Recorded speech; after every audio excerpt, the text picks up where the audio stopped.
Senhor Deus, Pai Criador de todas as coisas, nós te louvamos e damos graças a ti, Senhor. Mestre, amado Jesus, o nosso irmão maior, médico das nossas almas, agradecemos a oportunidade de estarmos aqui neste momento e te louvamos, Mestre Jesus. Espíritos bondosos que são responsáveis por esta atividade, que aqui se fazem presente, nós saudamos a todos com muito carinho e respeito. Abençoa-nos, ó Mestre, amado Jesus.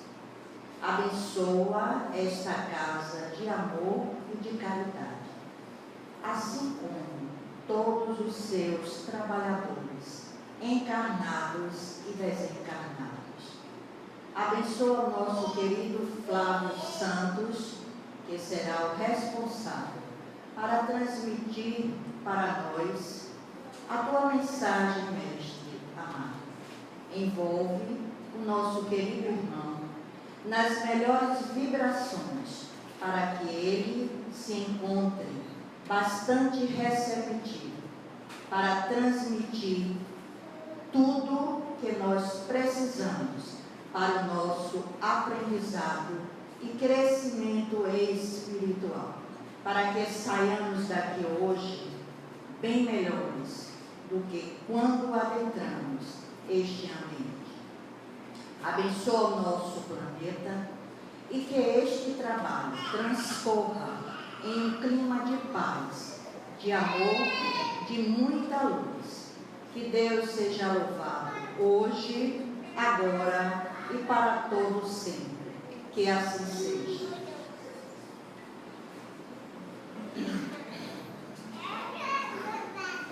Aguardemos os companheiros que estão adentrando o salão.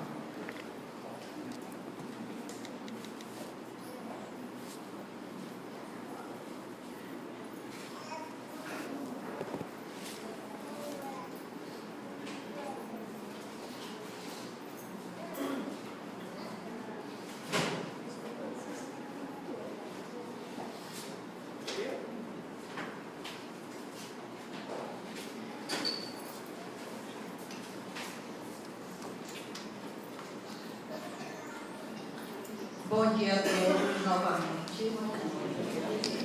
Sejam todos bem-vindos e queremos pedir novamente, se alguém esqueceu de verificar o celular, por gentileza, desligue.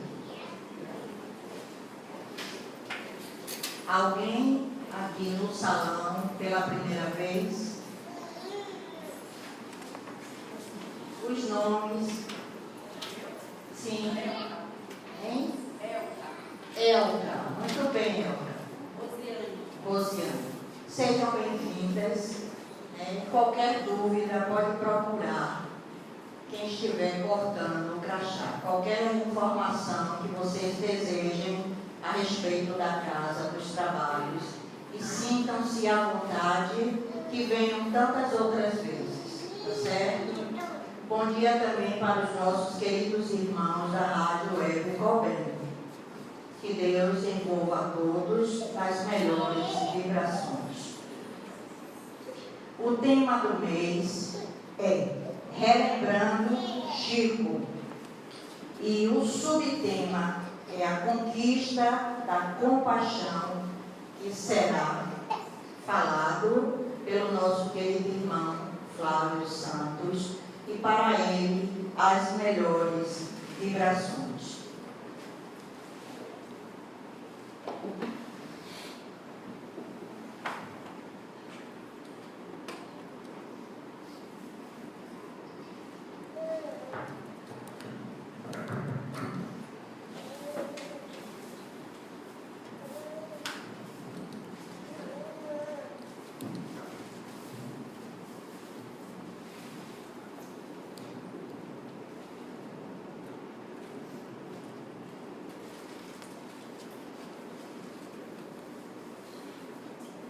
queridas amigas e amigos que nos acompanham pela internet, prezadas amigas e amigas aqui presentes, Deus seja conosco e nos envolva na sua proteção, nas suas bênçãos de paz. Francis Bacon, o extraordinário filósofo britânico, a quem a cultura atribui como sendo pioneiro do pensamento científico contemporâneo, chegou a exclamar, à sua época, em pleno século XVI, XVII, uma filosofia superficial conduz o pensamento do homem à negação e ao materialismo. Uma filosofia profunda, no entanto, conduz o pensamento do homem à verdadeira espiritualidade, à verdadeira religião. Francis Bacon, sem o saber, talvez, afirmava de uma maneira muito profunda uma realidade que é insofismável na natureza, no universo, na vida que nos cerca. Sem sopitar, talvez, e lobrigar todo o desdobramento dessa tese e, naturalmente, compreender o alcance desse pensamento, Francis Bacon não pôde visualizar, acompanhar, nem perceber esse pensamento profundo que levaria o ser humano à verdadeira religião na sua época. Porquanto, na sua época, ainda predominavam, do ponto de vista religioso, as teses ultramontanas, os conceitos da teologia dogmática, as colocações ancestrais da ortodoxia da fé, segundo os quais a crença era limitada e a visão de mundo a respeito da religião, de Deus, da espiritualidade, quase sempre eram bitolados, enclausurados nas amarras da Idade Média, envolvidos no preconceito de superstição e naturalmente adornados em teses falsas, pseudocientíficas, que não resistiriam ao progresso, ao desenvolvimento do pensamento humano e que a própria ciência, avançando, conseguia negar. Bacon, na sua época, não pôde visualizar essa religião, essa doutrina filosófica profunda que conduziria a mente do homem à verdadeira fé, à verdadeira relação com o sagrado, com o transcendente. Não pôde, na sua época, visualizar além daquelas crenças dogmáticas, intolerantes, das instituições religiosas tradicionais. Não obstante, Francis Bacon, de maneira quase profética, anunciava o que chegaria à humanidade mais de um século após a sua frase, graças ao trabalho pioneiro, especial, admirável e profundamente voltado à ciência que conduziria à fé, trabalho esse realizado por Allan Kardec na segunda metade do século XIX. Foi Allan Kardec a personalidade histórica que aprofundou o pensamento de uma maneira racional, utilizando o método da ciência acadêmica, método da ciência experimental, para poder deslumbrar-se com a pesquisa a respeito da espiritualidade, utilizando a sensibilidade humana, que está presente historicamente em várias tradições dos povos, sensibilidade essa que ao longo das épocas recebeu nomes variados, sejam os gurus ou as sibilas, os pitons, as pitonisas, os feiticeiros, os hierofantes, os rixis, os sensitivos, aqueles por cujo meio os deuses se manifestavam, ou bruxos e feiticeiros, conforme a tradição da Idade Média, ao qual ou aos quais ele preferiu dar o nome, vocábulo latino mediums e mediunidade, o fenômeno, para analisar,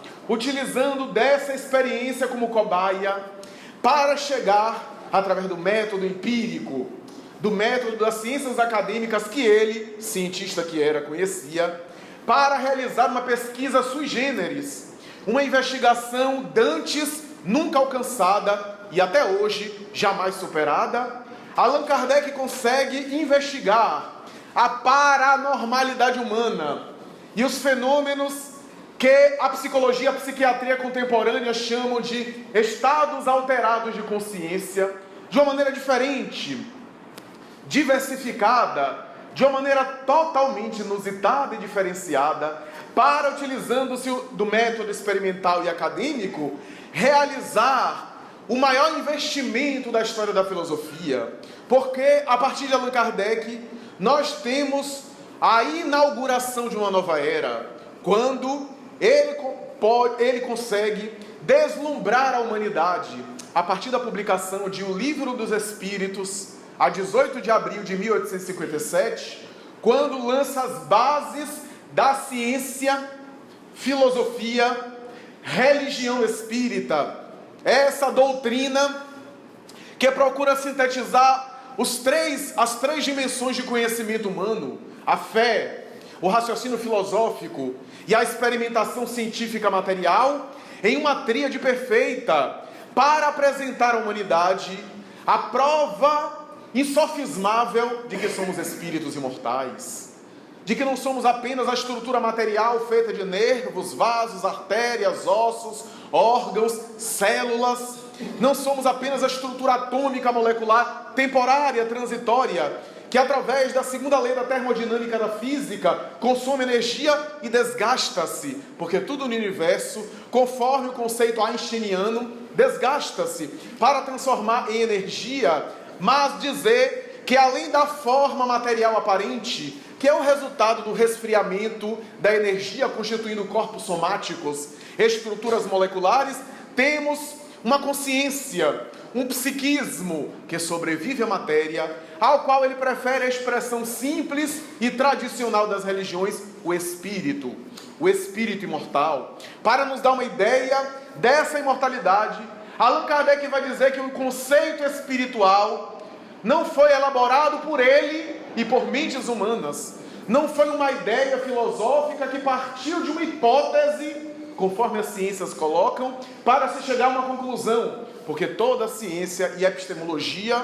parte primeiro de uma hipótese para confirmar ou não. O espiritismo, diz Allan Kardec, partiu do fato para se chegar à conclusão, não partiu de uma hipótese.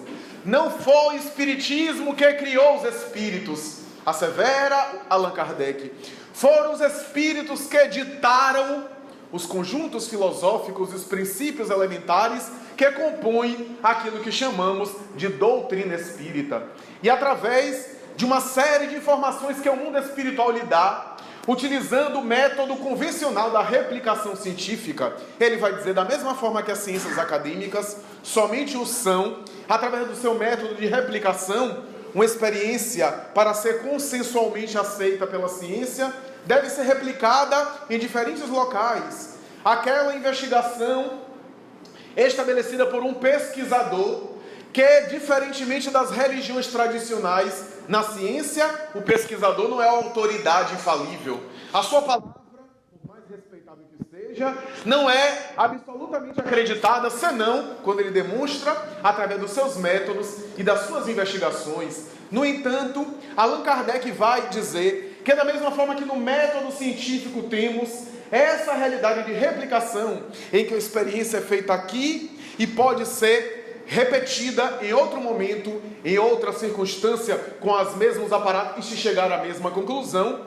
Da mesma forma, diz Allan Kardec, utilizamos o mesmo método experimental para chegar à mesma conclusão quando os fenômenos mediúnicos espirituais se manifestavam. Nós procuramos replicá-los através de diálogos e de interação com diversas partes do mundo. Falava 5 idiomas além do francês e procurou, de alguma forma, estabelecer perguntas àquelas forças invisíveis, a várias partes do mundo, a vários médiuns que não se conheciam entre si, e quando a resposta replicava-se, repetia, ele constatava que era uma mesma informação, portanto não era opinião isolada do médium ou de uma entidade espiritual, mas era um consenso do mundo espiritual.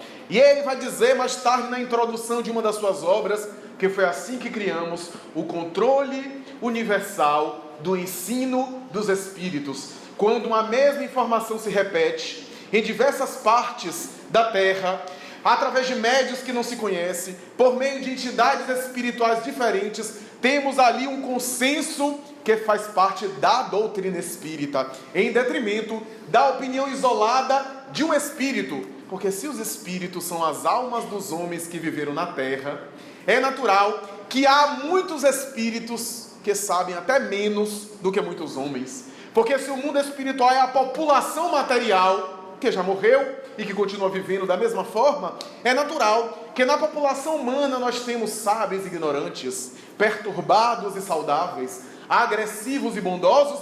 Temos a mesma configuração no mundo espiritual, que se acotovela, diz ele, conosco, que se interrelaciona conosco. E através dessas colocações, Allan Kardec vai no Livro dos Espíritos, em 1019 perguntas, receber 1019 respostas, que é uma síntese da sabedoria universal. Porque no Livro dos Espíritos nós temos, desde a sabedoria da antropologia ancestral até a psicologia do futuro, em uma síntese notável das grandes questões que inquietam o espírito humano, dos grandes questionamentos filosóficos, científicos, religiosos da história da humanidade, em uma clareza especial e incomparável, de tal forma que através dessa síntese nós temos, a partir de O Livro dos Espíritos, os 5 pontos fundamentais que compõem a doutrina espírita: a crença em Deus, na imortalidade da alma,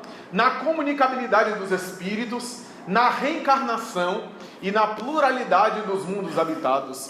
Esses 5 pontos fazem parte dos elementos fundamentais que estruturam a doutrina espírita. Na introdução da obra referida, Allan Kardec vai dizer: para ideias novas, palavras novas, para evitar a confusão de significados. Por isso, proponho a palavra espiritismo para designar um conjunto novo de ideias, já que espiritualismo é uma palavra com muitos significados e bastante abrangente.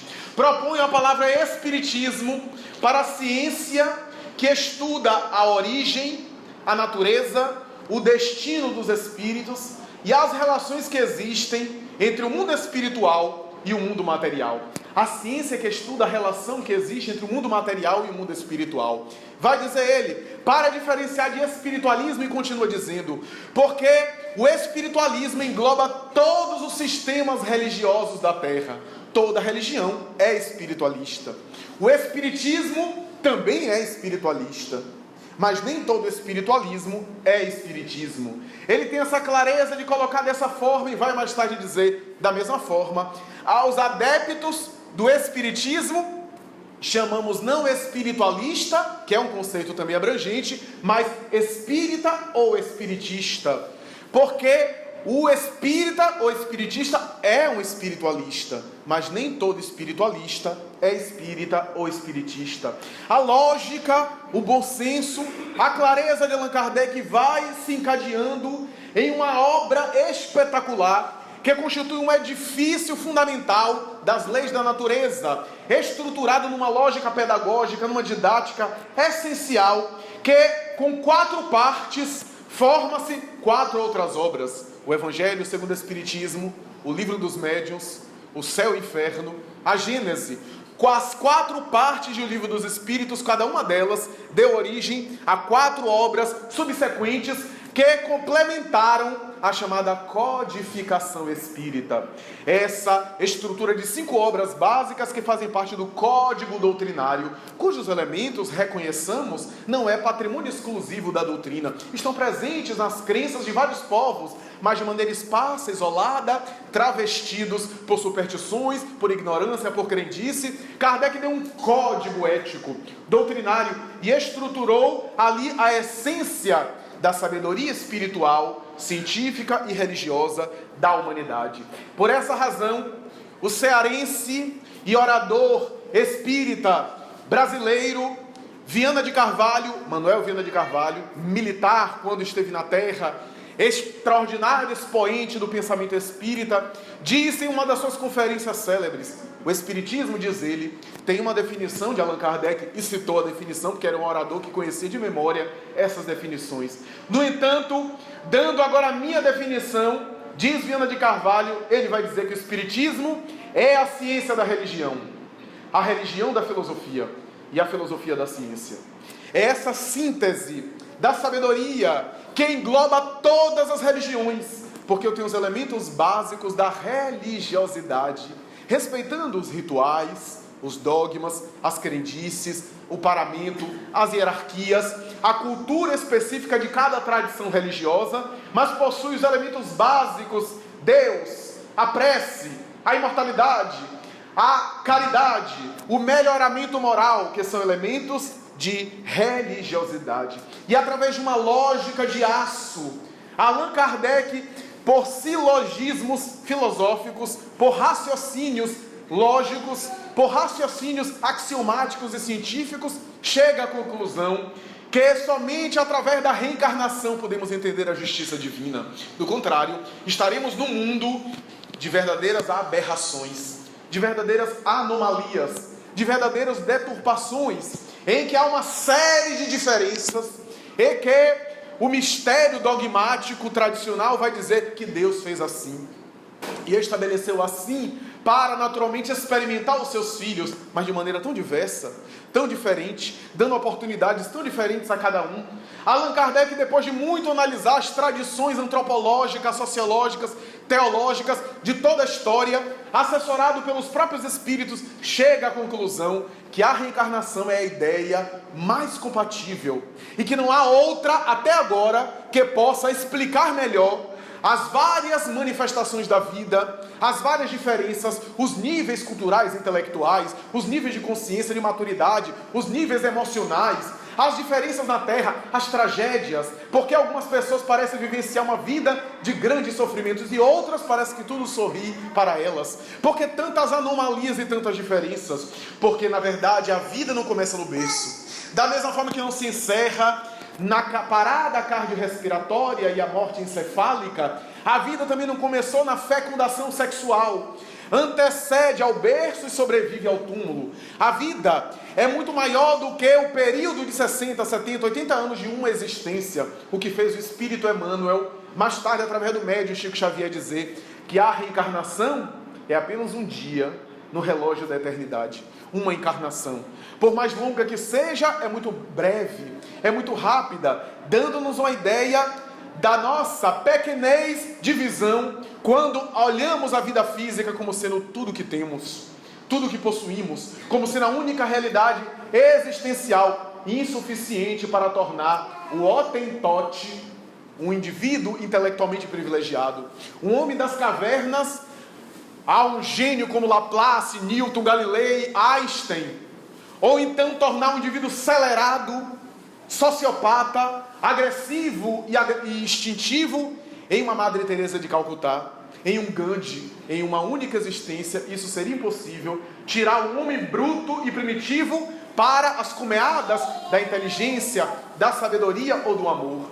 Allan Kardec vai dizer que somente através da reencarnação que ele explica que nós somos hoje o produto do que fizemos ontem e seremos amanhã a consequência do que façamos hoje. Equivale dizer que somos o autor do nosso próprio destino, somos construtores da nossa própria caminhada, estamos estruturando a nossa própria existência, da mesma forma que os sofrimentos que vivenciamos, as situações difíceis, como as situações alegres e de bem-estar, são resultado também da nossa conduta atual, próxima, passada ou remota passada. Equivale dizer que nós sempre somos responsáveis por aquilo que nos chega, porque somos nós que desencadeamos.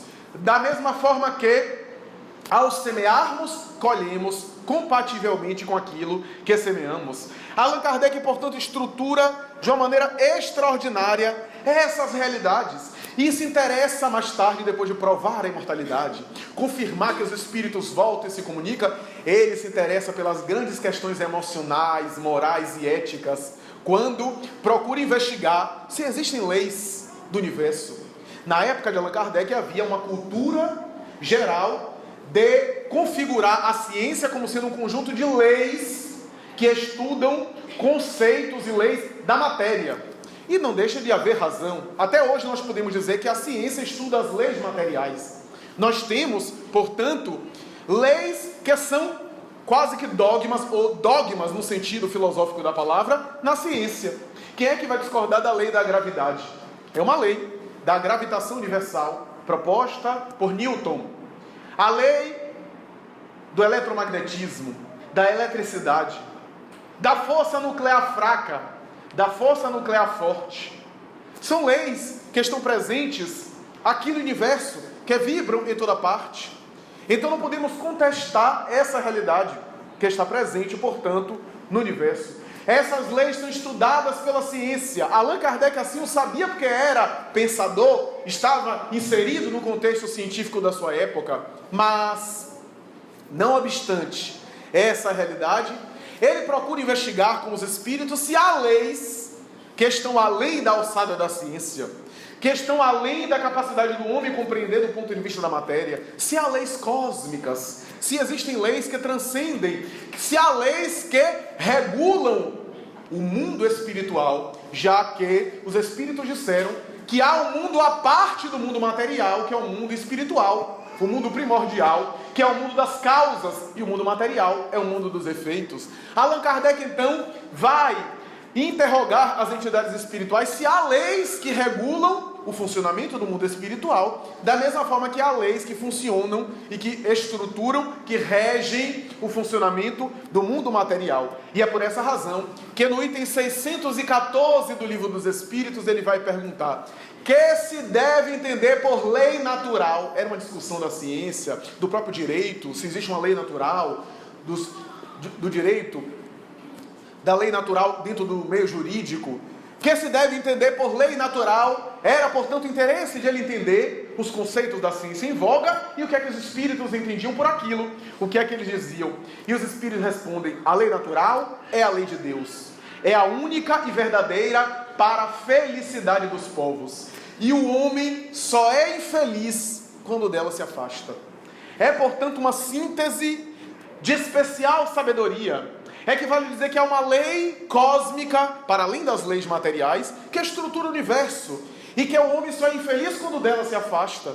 É que vale dizer que quando transgredimos essa lei, passamos a ser infelizes. E quando passamos a seguir essa lei, naturalmente que passamos a caminhar na direção da felicidade. E isso nos faz recordar a expressão de Jesus: meu reino não é desse mundo. E Allan Kardec, com a sua sabedoria, vai concluir: se o reino de Jesus não é desse mundo, a felicidade também não é desse mundo. Em uma lógica especial, aliás, recorrendo ao eclesiástica bíblico, que fala isso: a felicidade não é desse mundo. Mas por que essa expressão? Porque se há dois mundos, como nós dissemos, o mundo material e o mundo espiritual, Jesus, quando diz que meu reino não é desse mundo, de que mundo ele está falando então? Se não é do mundo material, deve ser do mundo espiritual. Mas se os espíritos dizem que nós não somos a matéria, não somos apenas o corpo, somos espíritos, deste mundo também nós não somos. E se não somos desse mundo, e a felicidade não é desse mundo, é que vai dizer que se não somos desse, somos do mundo espiritual. E se a felicidade não é desse mundo, a felicidade também é do mundo espiritual. Conclusão da história: a felicidade é nossa. E Allan Kardec vai concluir dizendo que se não é deste mundo, começa neste mundo, através da consciência tranquila, da harmonização do indivíduo com as leis de Deus. É, portanto, uma lógica especial que naturalmente estrutura a filosofia espírita. Concluindo, Allan Kardec vai dizer, em outras palavras, que se a felicidade não é desse mundo, é porque a felicidade não é da corporalidade. Sei que a expressão às vezes é sofisticada, complexa. O que é que vai dizer? Que não é da dimensão física nossa, não é da dimensão transitória. A felicidade não está atrelada a tudo aquilo que tem a ver com o transitório, que é o mundo físico, que aliás o próprio mundo físico é transitório, o próprio corpo é transitório. Tudo aquilo que está atrelado a vinculações sensoriais, a vinculações materiais, essas expressões são transitórias, portanto a felicidade não está atrelada a essa condição, porque felicidade, do ponto de vista profundo e espiritual, não é alegria, E alegria não é sintoma de felicidade, porque alegria tem a antítese que é a tristeza. Nós estamos alegres agora, estamos tristes depois. Não podemos ter as duas coisas ao mesmo tempo. Ninguém pode ser alegremente triste ou tristemente alegre. Ou o indivíduo tem uma coisa ou tem outra. Então, se a alegria fosse felicidade, a felicidade se perderia facilmente, variaria como uma folha ao sabor do vento. Mas o indivíduo pode ser feliz estando alegre e estando triste, mas sendo feliz. Porque é uma condição muito mais profunda. O indivíduo enfrenta obstáculos, enfrenta as dificuldades e, no entanto, é feliz, embora às vezes está triste, está melancólico, às vezes está chorando, está com saudade, está angustiado. É uma realidade, portanto, muito mais profunda, é uma plenitude, um júbilo interior. Allan Kardec se interessa tanto que vai interrogar no item 621, onde está escrita essa lei de Deus? E os espíritos respondem, na consciência. E ele volta até que os espíritos dizem que a lei divina ou natural é uma só, mas que eles vão explicar através de 10 leis morais que regem o cosmo, para, com um objetivo didático, nós entendamos, a lei é uma só, mas ele dá-nos, aí desmembra essa lei em 10, para que nós possamos entender, por fins didáticos, chamando de leis morais. E Allan Kardec vai receber dos espíritos que essa lei divina natural compõe tanto as leis materiais quanto as leis morais. E Kardec faz uma nota de rodapé dizendo: as leis materiais são da alçada da ciência, como nós já dissemos. E as leis morais, cabe a nós examiná-las. Então a terceira parte do livro dos Espíritos é para examinar essa lei, que se desdobra em 10 leis morais. Mas os próprios Espíritos concluem dizendo que todas essas leis, que é uma lei só, é a lei de amor ensinada por Jesus. Porque se o indivíduo ama, está seguindo todas as leis morais. Se ele não ama, está transgredindo uma ou várias delas. Então o amor é a síntese. Por isso Jesus resumiu toda a lei da sua época e os profetas no amar a Deus acima de todas as coisas e ao próximo como a si mesmo. É que vai dizer que Jesus não estava dizendo que era para amar algo ou alguém específico. É para amar. É um substantivo intransitivo, me perdoe a licença poética. Ou seja, não precisa amar algo ou alguém. O amor não ama algo ou alguém. O amor no sentido transcendente aqui. O amor ama, que é muito mais profundo. É um estado de amor. É um estado de irradiação. Pelo menos era o convite de Jesus. Por isso que ele não especificou quem era o próximo. Amar a Deus acima de todas as coisas e ao próximo como a si mesmo. Essa é a lei de amor, que aliás é a lei de causa e efeito estudada pelo Espiritismo. Quando eu amo, eu estou semeando bem e colhendo bem. Quando eu não amo, eu transgrido essa lei e passo a sofrer a consequência. É uma lei do universo, não é Deus quem está castigando, é uma lei de equilíbrio. Da mesma forma que se eu desgasto algo, me faz falta aqui nesse mundo. Se eu desperdiço algum valor material, alguma condição, me faz falta em algum momento. A lei de causa e efeito é uma lei de equilíbrio. Tudo aquilo que eu desperdiço, mal barato, abuso, me faz falta amanhã. Tudo aquilo que me faz falta hoje, nessa atual reencarnação, abusei, desperdicei ou agredi ontem. Agora, aquilo que me faz falta para eu dar valor e me recuperar perante a minha própria consciência. Assim é em todos os valores da terra. E quando falamos valores da terra, não apenas os amoedados, os títulos bancários, mas os valores sociais, afetivos, familiares, emocionais, os valores de posição, os valores de satisfação, tudo aquilo que nós ansiamos nesse mundo, que nós ambicionamos nesse mundo. São, portanto, equilíbrios que são colocados para o nosso convite, para o nosso desenvolvimento. A lei, portanto, de causa e efeito é essa lei de equilíbrio cósmico, que naturalmente, a depender do nosso semear, colhemos de maneira positiva, de maneira tranquila, a depender do nosso equilíbrio, porque causa e efeito não é apenas para o lado negativo, para o lado sofredor, para o lado desagregador, mas o bem que eu pratico, fomento o bem para mim mesmo, não necessariamente de maneira imediata, de maneira a curto prazo, mas vai gerar o bem mais cedo ou mais tarde. Então, quando nós temos isso aqui nesse mundo, quantas questões aqui nesse mundo são também de equilíbrio de valores, até nos valores amoedados. Até eu vejo o povo bonitinho entrando no banco, feliz da vida para pegar o empréstimo com o gerente, ansioso para naturalmente conseguir ali um empréstimo, R$2.000, dividido em 40 vezes, só que vai ter que pagar as 40 prestações. Nada, sem juros, R$50 por mês não faz falta. Só que aí depois ele faz outra prestação, depois compra eletrodoméstico, que também divide, e aqueles R$50 vai fazendo falta. Nós adquirimos a dívida, o gerente libera, a gente festeja, e depois para pagar ficamos reclamando, voltamos ao banco, tratamos mal o gerente, que aliás não tem nada com ele. Mas é os juros. Mas a gente sabia quando pegou o empréstimo, que os juros era daquela forma. E depois reclamamos. Na lei divina, na lei espiritual é a mesma coisa. Nós semeamos o que quisermos, mas teremos que responder pelas consequências.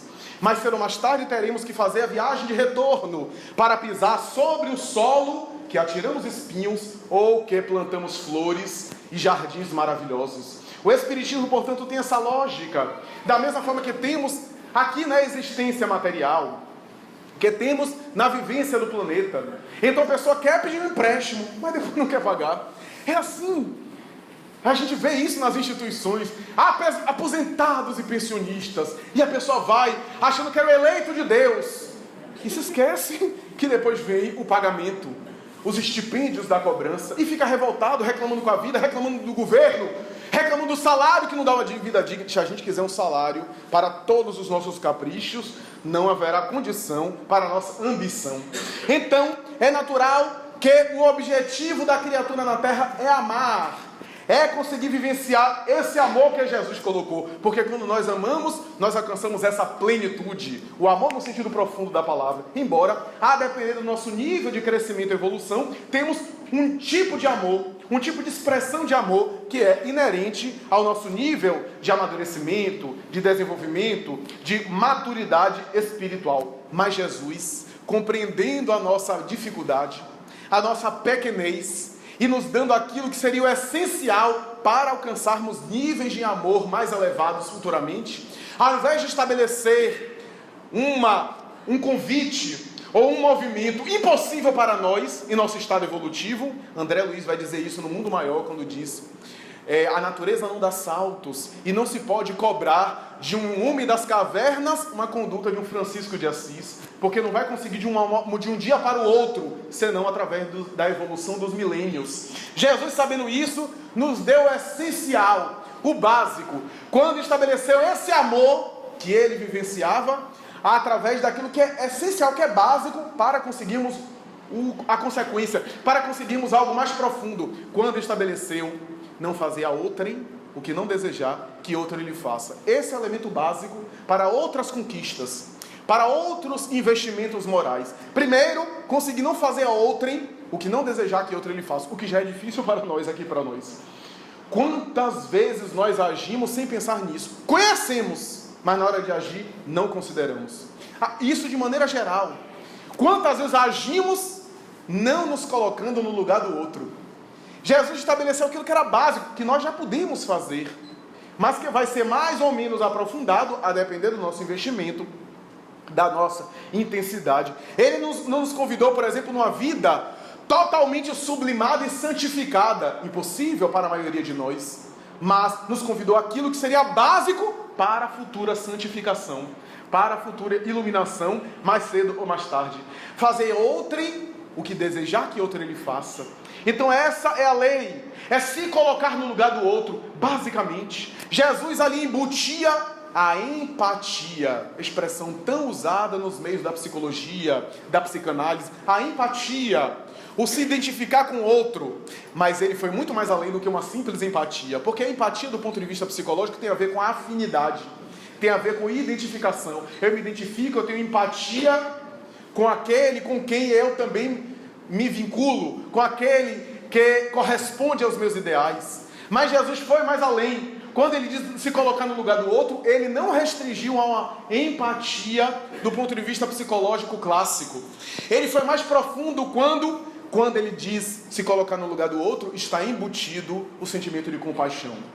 A compaixão, que vem da expressão compassione, que é a expressão de duas expressões, dois vocábulos que se unem, tem a ver com essa dimensão emocional, não apenas de uma simples empatia, embora esteja embutido se colocar no lugar do outro, mas ir além. É uma espécie de compreensão fraternal. Porque enquanto a empatia se identifica com aquele que é afim, que é simpático, a compaixão compreende aquele que lhe é diferente. Aceita aquele que é diferente de si, de uma maneira geral. A compaixão, portanto, tem esse desafio de compreender o diferente. Seja o diferente que está acima de mim, que está melhor que eu, e que eu não tenho inveja. Seja aquele que está necessitado, e que eu me compadeço dele para poder ajudar, e que também é diferente de mim. Seja aquele que me agride, e que eu tenho também compadecimento dele, porque está enfermo, porque não está bem. Porque ao odiar, ele faz mal a si mesmo. Ao me odiar, ele faz mal a si mesmo. Então a compaixão é esse elemento básico que Buda, na sua proposta budista, tanto enfatizou como sendo o caminho para o nirvana, para a libertação do sofrimento nas suas 4 nobres verdades. Mas Jesus estabeleceu a compaixão de uma maneira muito mais profunda, quando estabelece associada ao amor como sendo a base fundamental do amor ao próximo. Ou seja, um sentimento básico, a compaixão, colocar-se, compreender o outro, para conseguir amar ao próximo como a si mesmo. A compaixão não é uma pena, não é uma piedade vulgar, não é essa comiseração onde eu lamento e muitas vezes é perturbador pelo outro. Porque essa coisa da comiseração é essa expressão de achar todo mundo coitado. Ah, coitado. É perturbador. E tem gente que gosta de ser coitado. Incrivelmente tem gente que gosta. Tem gente que gosta de coitado, ele se sente até feliz. E se a gente não considerar um coitado, reaja, aí ele reage, dizendo que não tem forças para reagir. Então, encarar o outro como coitado é fazer muito mal ao outro, porque é derramar sobre ele uma onda perturbadora, uma onda viciada, uma onda desagregadora, e faz mal ao outro, que fica naquela autocomiseração. A compaixão é um sentimento muito mais profundo e elevado do que essa pena vulgar. Eu via no movimento espírita, por exemplo, na época que Chico Xavier estava encarnado, o povo dizendo: coitado de Chico Xavier, sofreu muito. Ele é coitado.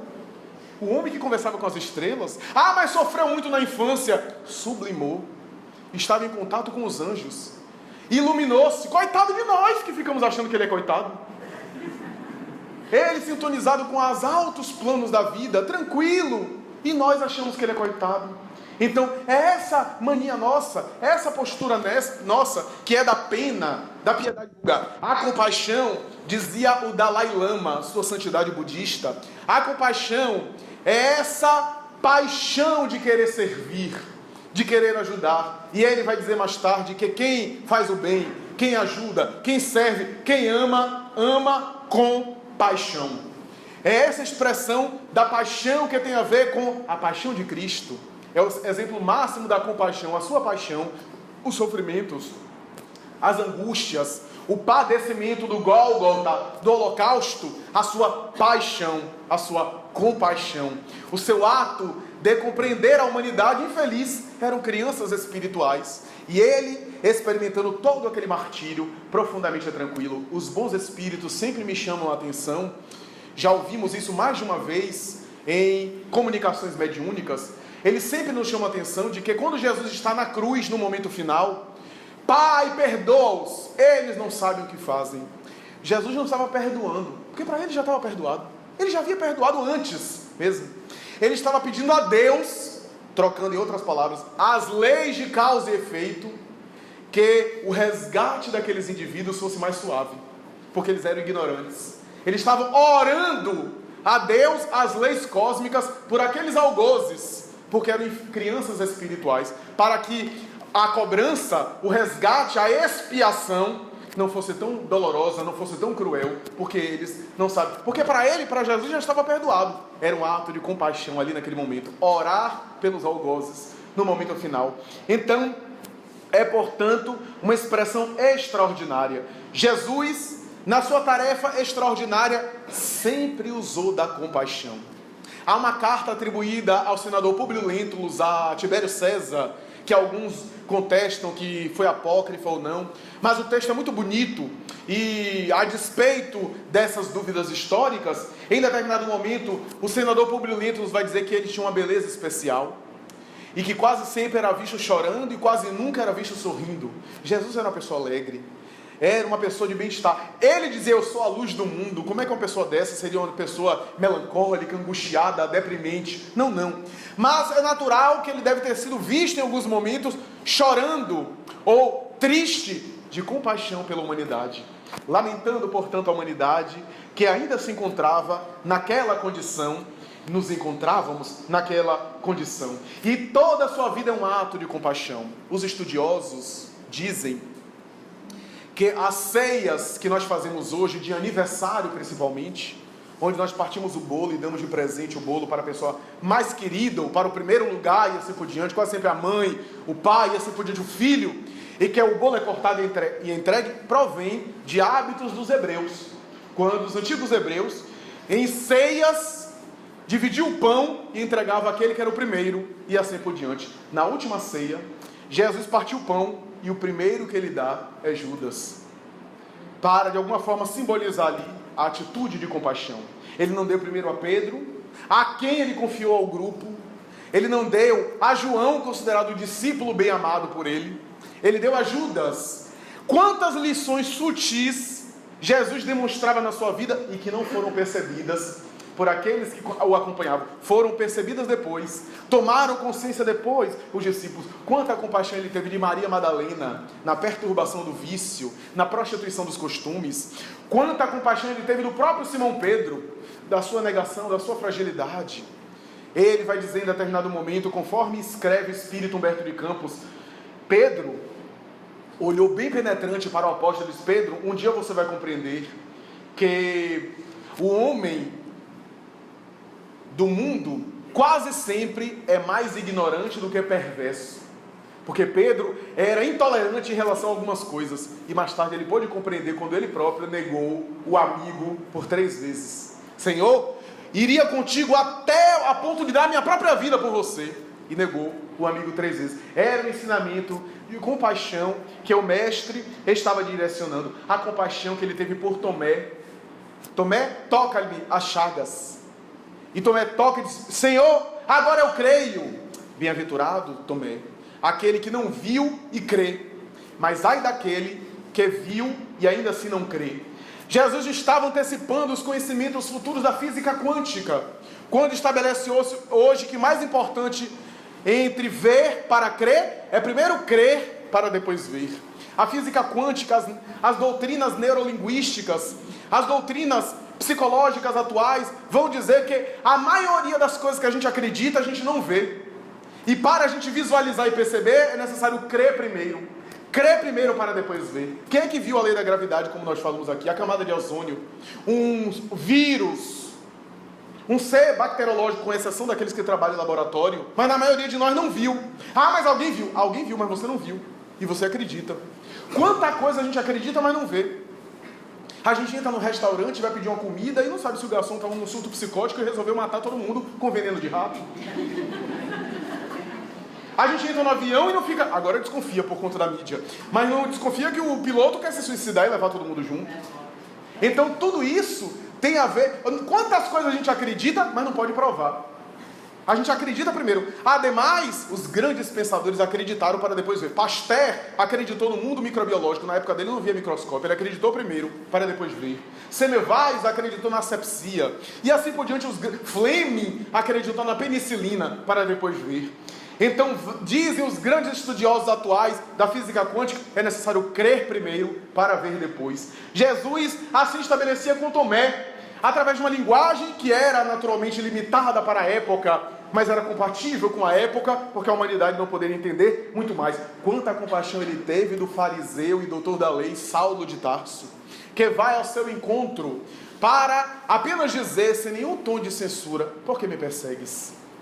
Quem é você? Eu sou Jesus, aquele a quem tu persegues. Quantas vezes ele teve essa atitude de compaixão, essa atitude de considerar o outro, de compreender o outro fraternalmente. A compaixão é uma espécie de terapia contra o nosso egoísmo, que sempre pensamos em nós, que sempre estamos encastelados em nossa presunção, em nossa prepotência. É um amor transcendente, é um amor espiritual, é o amor sem cobrança, sem exigência, incondicional. É o amor difícil ainda de nós vivenciarmos, mas que necessita de treinamento. Porque quando a gente fala o amor materno, mesmo o amor de mãe, de uma maneira geral, ainda tem mesclas do nosso egoísmo. É claro que é um amor mais próximo do amor divino, um amor de abnegação, de dedicação. Mas quantos de nós, mães, pais, que também somos egoístas, que o nosso amor é verdadeiro, mas está naturalmente compatível com o nosso nível evolutivo? Querem ver uma coisa? Basta duas mães estarem aqui conversando, os filhos estarem brincando lá fora e elas ouvirem um choro de criança. O que é que vai acontecer? As duas vão se levantar e vão sair correndo. E naturalmente que uma das duas vai ficar profundamente aliviada. Vai até ajudar o filho da outra. Mas vai ficar profundamente aliviada quando perceber que não é o filho dela que está sofrendo alguma coisa. O que é isso? É a nossa tendência ao egoísmo. A pensarmos em nós. Em um átimo diminuto. Não quer dizer que é negativo.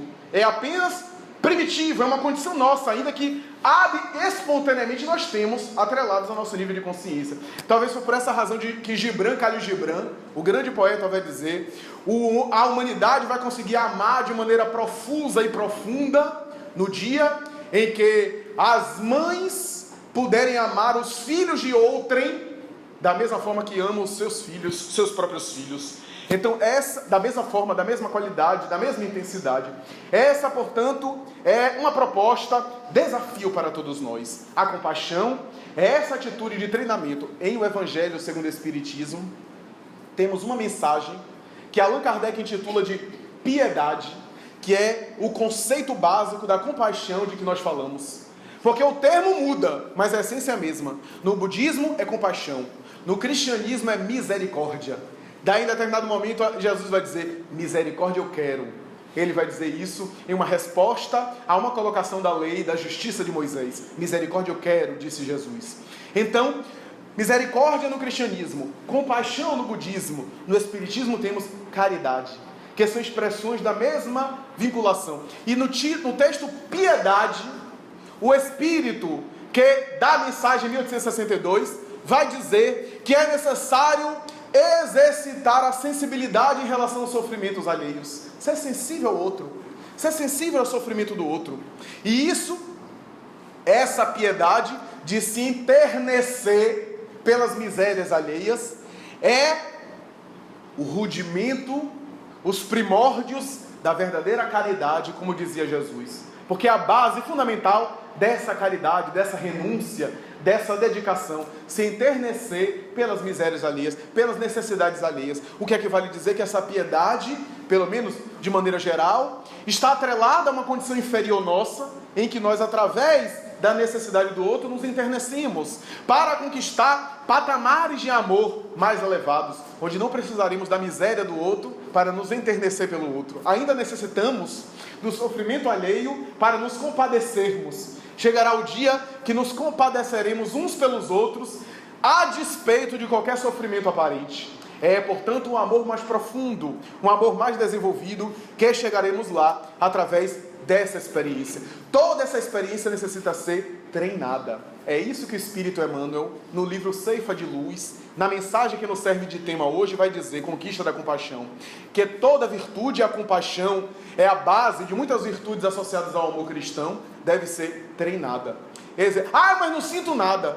Exercite, até começar a sentir. Porque tudo são treinos, são condicionamentos. Ninguém vai acordar de um dia para o outro amando a humanidade como Jesus amou. É uma questão de treinamento.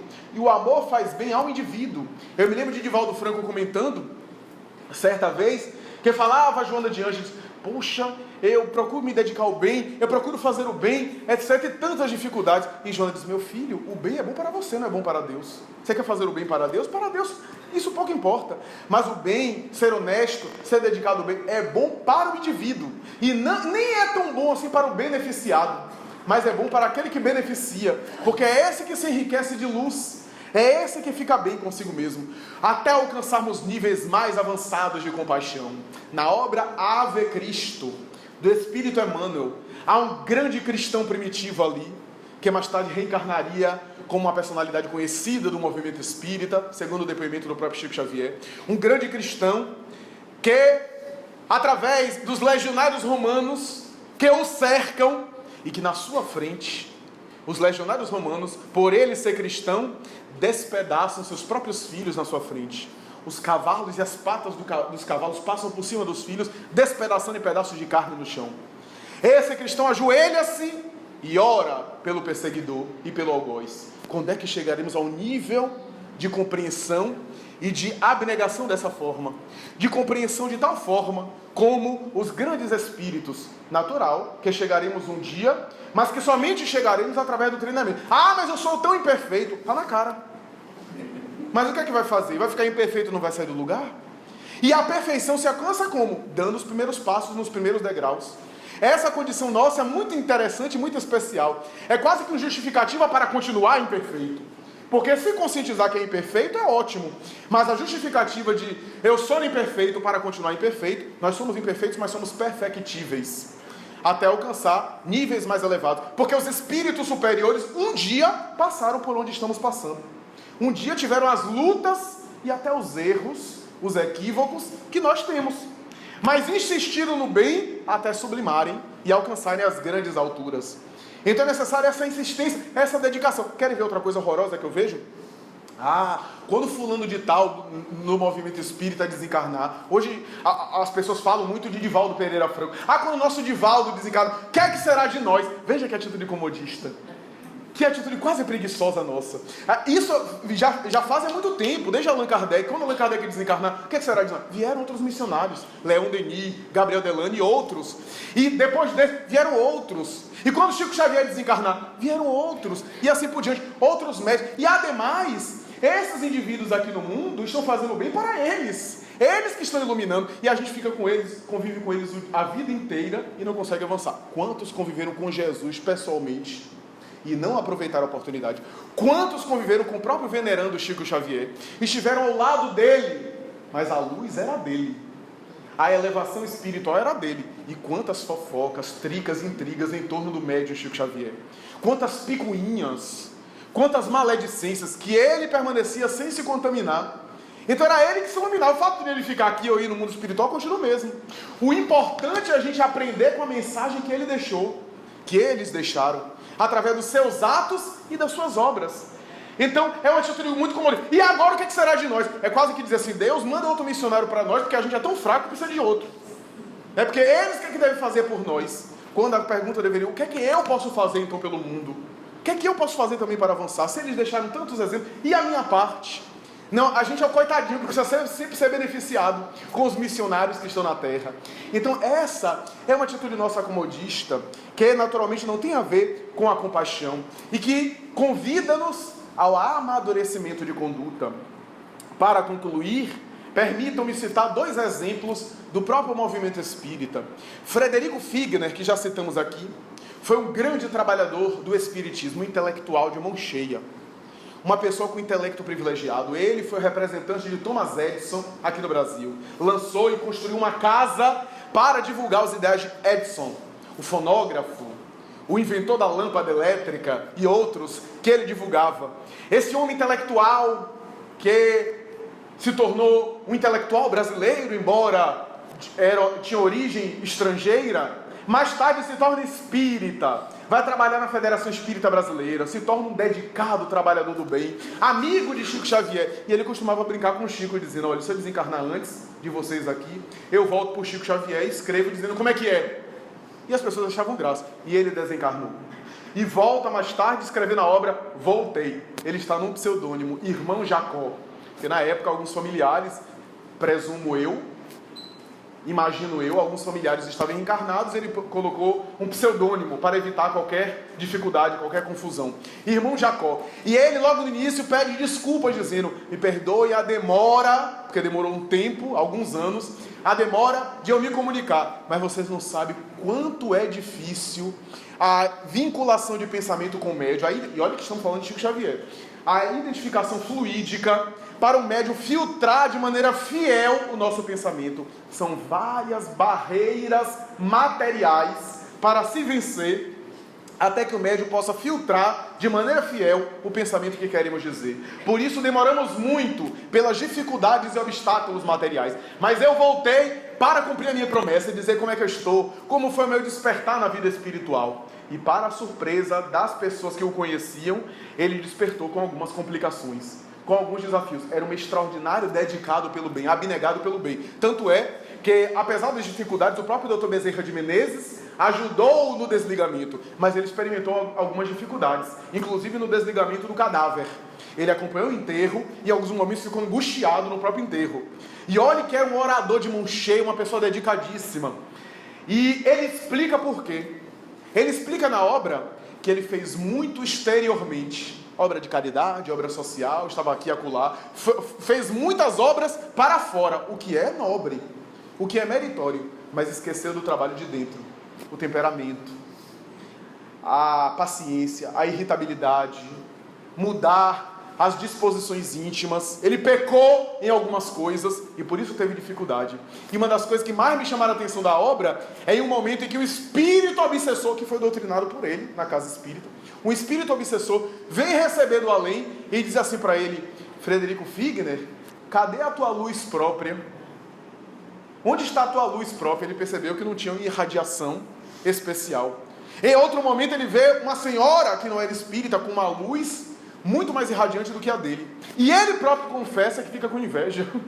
A sua filha desencarnada, Marta, está presente e balança a cabeça repreendendo ele. Porque no mundo espiritual é assim, né? A gente pensa e fica impregnado no corpo espiritual. Aqui a gente pensa uma coisa e está sorrindo falando outra, né? Bonitinho.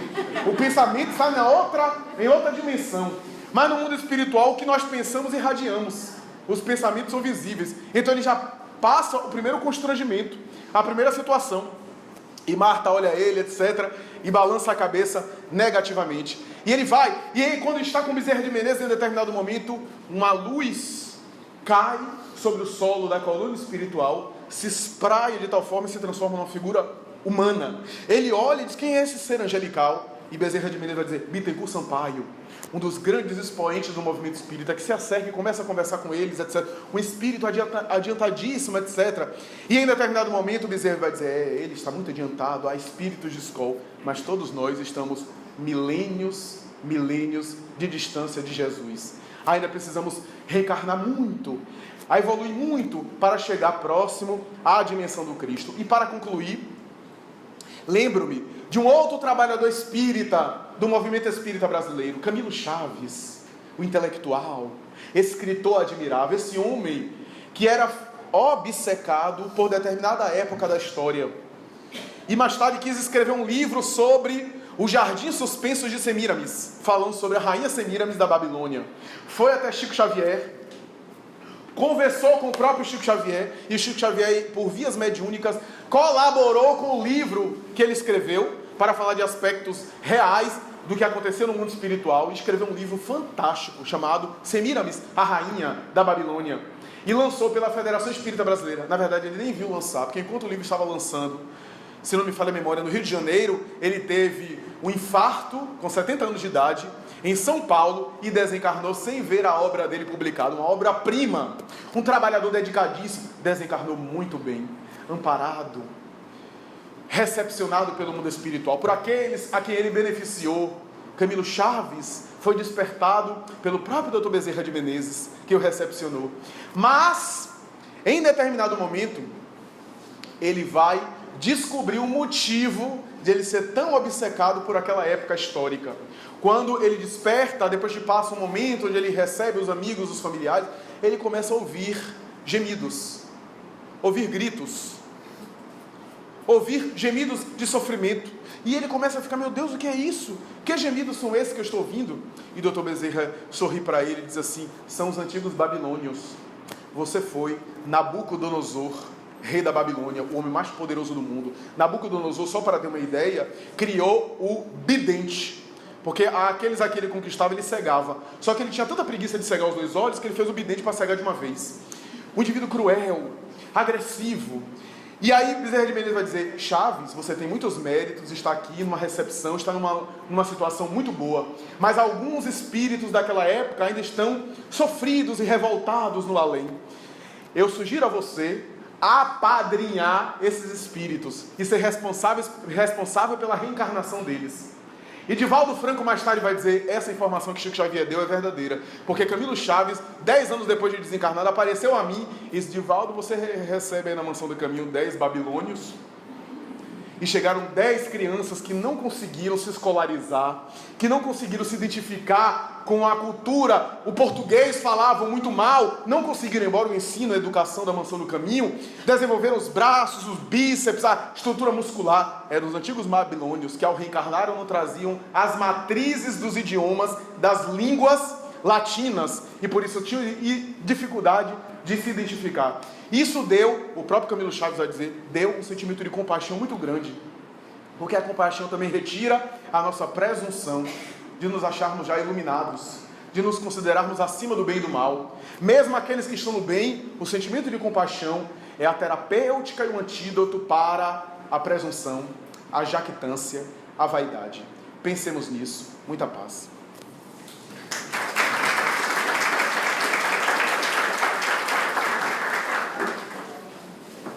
Nós agradecemos de coração a você pela belíssima mensagem, que você possa estar sempre conosco. Nós sabemos que não tem mais esse momento das perguntas, e então aguardemos as perguntas para o dia 30, que será